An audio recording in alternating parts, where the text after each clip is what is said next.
ఒక కథ చెప్తా అండి. ఒక అన్నదమ్ములు ఉన్నారు, రామ్ ప్రసాద్, శ్యామ్ ప్రసాద్.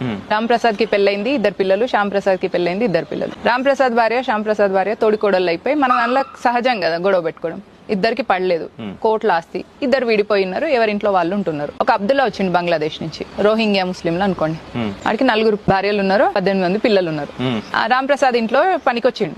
వచ్చిన తర్వాత రామ్ ప్రసాద్ బిజినెస్ వ్యవహారాలలో బిజీగా ఉంటూ ఊరికే తిడుతుండే అన్నట్టు అబ్దుల్లాని.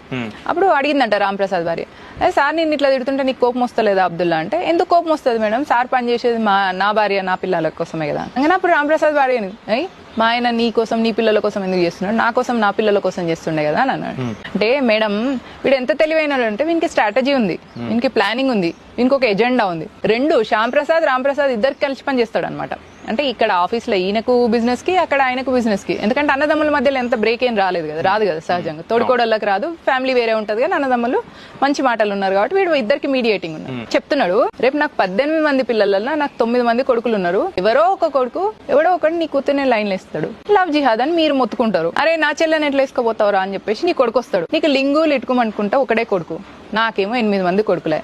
వీళ్ళు వాళ్ళు కొట్టుకున్నప్పుడు తప్పిపోయి నీ కొడుకు చచ్చిపోయిండే అనుకో, నీ కూతుర్ని వేసుకుంటే 50% వస్తే నీ కొడుకు పోతే 100% వచ్చే. 1. 2, అక్కడ మీ మరిది ఉన్నాడు, వాళ్ళకు కూడా ఒక బిడ్డ ఒక కొడుకే.